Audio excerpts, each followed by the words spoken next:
lumières de l'hôpital s'éteignirent les unes après les autres, et seule la veilleuse verte du couloir désignant la sortie de secours restait allumée comme une lanterne rythmée par le crépuscule d'une forêt. Submergé par mes émotions, d'amour, de peur, de souffrance. En l'espace de quelques secondes, tous ces moments partagés remontaient à la surface et je repensais à cette journée du mois d'août. C'était un samedi, le samedi 3 août 2012 à Paris. Ce souvenir m'est très proche. Comme aimanté à moi, il ne s'efface jamais. Nous nous étions donné rendez-vous dans un parc qui fermait peu après 21h. J'avais fait affaire avec le gardien pour qu'il nous laisse l'accès en échange de quelques billets. Tout était parfait. Le crépuscule s'endormait discrètement sous ces étoiles scintillantes d'une beauté éclatante bercée par les grillons qui stridulaient au cœur de ces fleurs violettes à l'odeur apaisante. Allongés l'un à côté de l'autre sur cette herbe d'une fraîcheur rafraîchissante, je ne pouvais m'empêcher de contempler son si beau visage, sa si douce peau, ses yeux cristal qui me faisaient vibrer de bonheur et d'espoir. Mon cœur battait la chamade.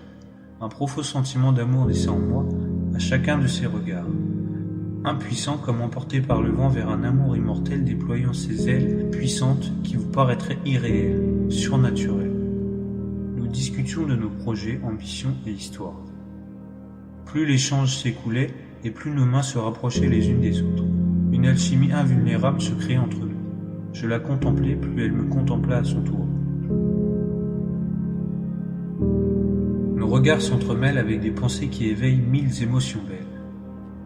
Il est vrai que certains d'entre vous pourraient penser que c'était trop beau pour être vrai, que cela n'existe que dans les contes de fées. Eh bien, détrompez-vous. Je crois beaucoup en l'amour et je crois qu'il faut garder foi en cette passion si forte capable de combattre toutes les embûches de la vie. N'ayez pas peur de souffrir, acceptez la douleur. Vous verrez que l'amour et le bonheur n'en seront plus que sincères. Nos lèvres se cherchent dans une douceur frêle. J'étais comme propulsé dans les nuages volant dans l'immensité de l'espace, émerveillé par la chaleur de son baiser qui me procurait une sensation de plénitude.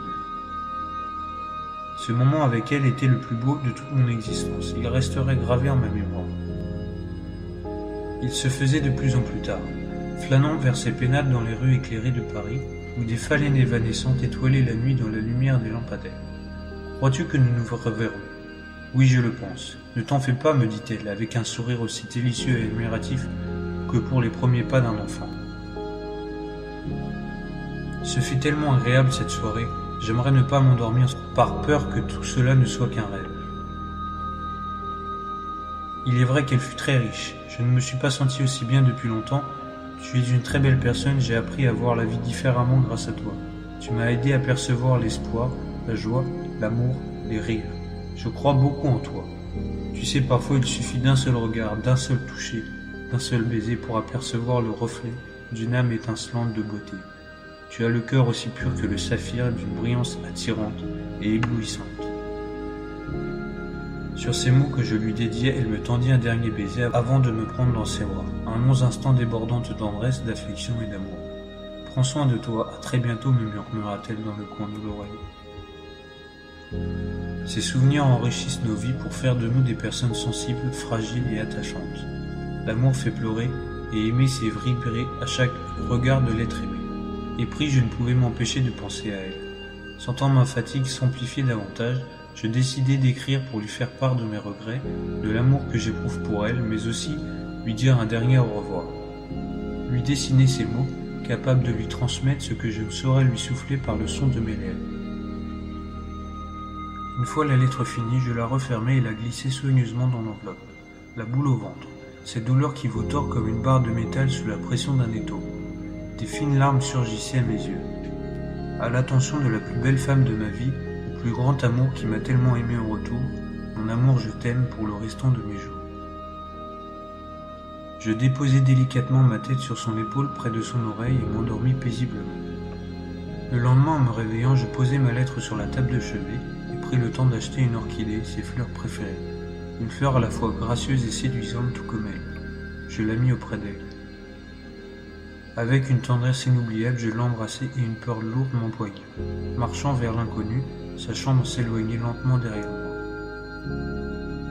Comme fracassé de ses éclats, mes yeux s'ouvraient. Terrifié par la douleur et inquiété de ne plus pouvoir le toucher, lui parler, ma respiration m'angoissait. L'infirmière me rejoignit et prit un contrôle de ma tension, de mes yeux, ainsi que de ma motricité.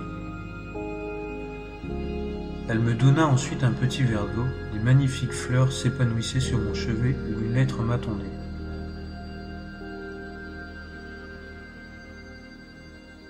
Madame, cette lettre, que fait-elle là? De qui vient-elle? Je reconnais cette écriture, elle ne m'est pas inconnue. L'infirmière s'accorda un temps d'arrêt avant de répondre. Je sentais qu'elle ne savait pas par où commencer.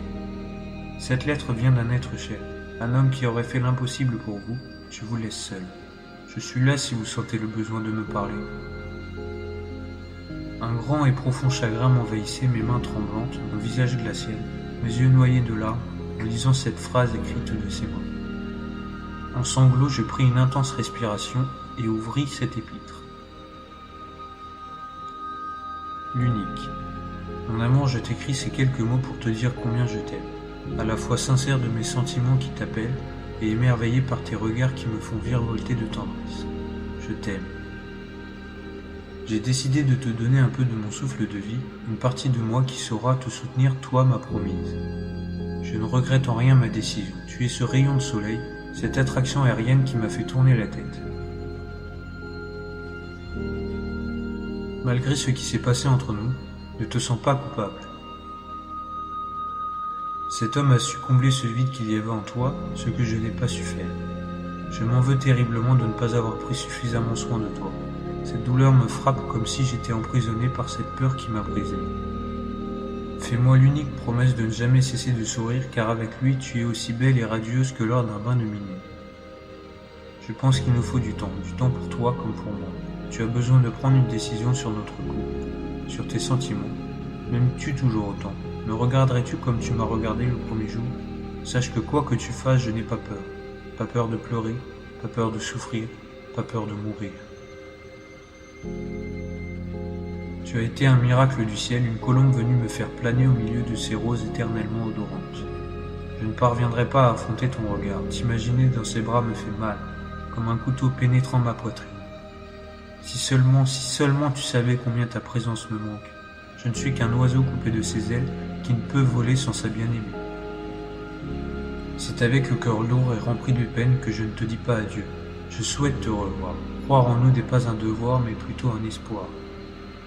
Je t'aime au plus profond de moi. Sans toi, je ne serais déjà plus là. Signé, ton chéri qui t'aime.